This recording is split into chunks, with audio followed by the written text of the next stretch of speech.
so the Super Falcons, special credit to the Nigerian Football Federation Television for those exclusive footages about the Super Falcons. The African Women's Championship kicks off properly today, and host Morocco will take on Morocco is playing today. Yes, for Burkina Faso. Burkina Faso against Morocco. Sorry for that mix-up.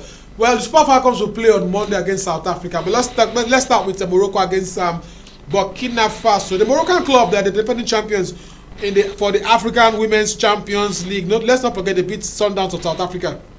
Yes, they have a team. A lot of bookmakers have given them the match to beat the Burkinabés. The Burkinabés are no pushover, but then being a home team, they have a home crowd going on for them, and of course the fact that most of the players that won the African the club championship, they are also part of this team. So I think today I give the opening match to Morocco.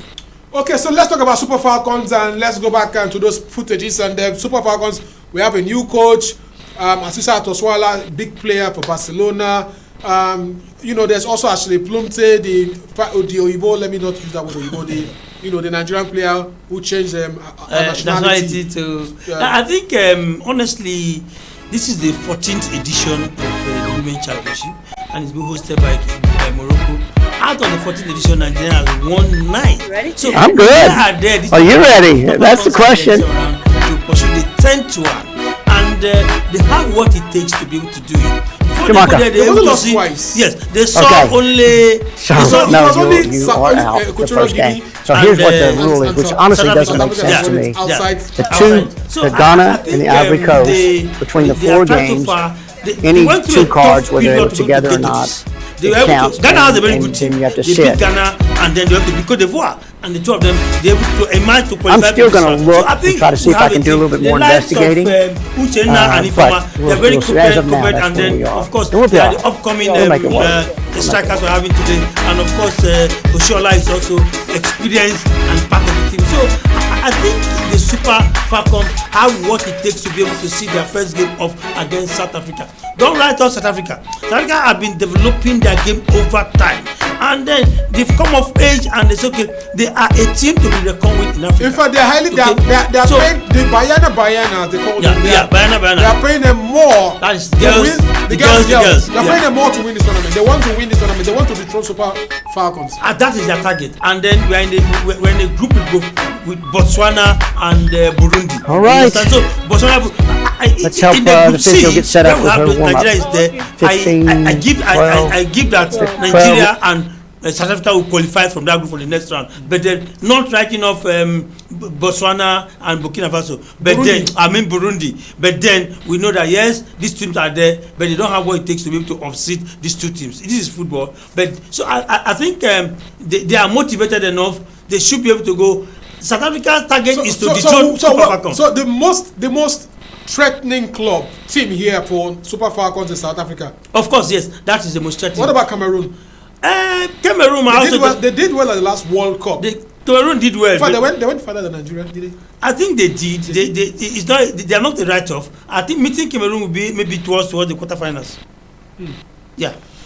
Okay. Well, let's look at some of the captions we have coming out because the CAF nominees for this year's African Player of the Year have been released, and just 2 Nigerian players, just 2 Super Eagles players, Moses Simon, I beg your pardon, and another player. But let's look at the team list we have, dominated by Sadio Mane and of course all those big players. Let's look at the team list, the nominees for this year's African Player of the Year. We have that caption.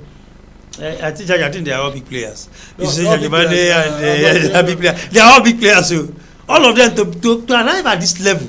It means they are all big players. Let's just zoom to the nominees. If we cannot zoom a little bit, we want to focus on the CAF Awards this time around. Yes. Okay. So this is it. Akinwumi Amo and Moses Simon nominated for the 2021-2022 CAF Awards. Victor Osimhen misses out of this list. I can't understand how Victor Osimhen is not. Honestly, Akinwumi's inclusion does not impress me. Reason because you see, Simon have been somebody have been slightly consistent. We agree.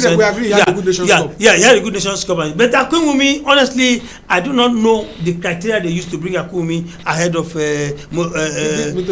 Victor Osimhen. I don't understand what they did there. And of course, even if you are putting 20 of African best players and Osimhen is not there. No. I think there's something wrong somewhere there. I will not succumb to this. Honestly, for me, I'm not saying Akinwumi is not a good player, but it does not reach a stage whereby he can be among these. He's not even a Super Eagles player.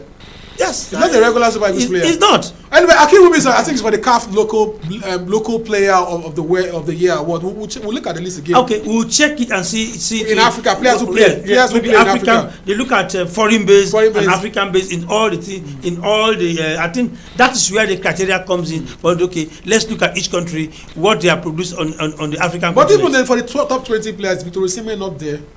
It should be there. It should be there because right now he's one of the hottest player in Europe, in Africa. At least in Italy. At least in Italy. No, even not in aside Italy is where he plays. But then the likes of Man U and other bigger teams are looking for him. They're looking for him. Maybe because they didn't play the AFCON.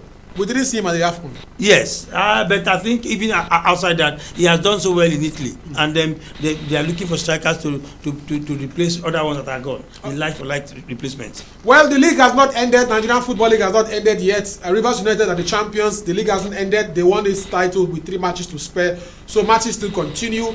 Let's zoom into the matches coming up this weekend. Dakar against Katsina United. Ugly incident happened in Katsina United, not too far away. Abia Warriors against Gombe United, Heartland against Sunshine Stars, Rangers against Shooting Stars, Plateau against Lobby, battle for the second spot, Rivers United against Kano Pillars, another interesting match coming up this weekend and today, and then MFM against Niger Tornadoes. MFM looks like they are relegated. Remo Stars. What happened to MFM? MFM what happened to them? I don't know what happened to them. They lost some of their key players and maybe the recruitment. I think there was no continuity in terms of recruitment. Recruitment was they had good players. The players left. There was no good replacement. And MFM, honestly, they gave us surprise when they came into the internationally, and we do not expect them that they should go into relegation. Honestly, something is wrong there, and they are going to relegation. It's a bad one because when you watch that team play, you would think that they have they mesmerize the crowd, but then I think they have lost all that. They are banker for relegation. Sure, despite even if they win the 3 matches, they can't win the 3 matches, so they are banker for relegation. Sad one. Dakar also came out with a lot of surprises, yes. But then they are about to go into relegation too. Yes, we'll see what happens. Do we have any other caption? Otherwise, we'll move to some top goals in the Premier League, and when we come back, we'll look at school sports in Port Harcourt. Of course, something happening locally in school sports, and then we'll wrap up the show.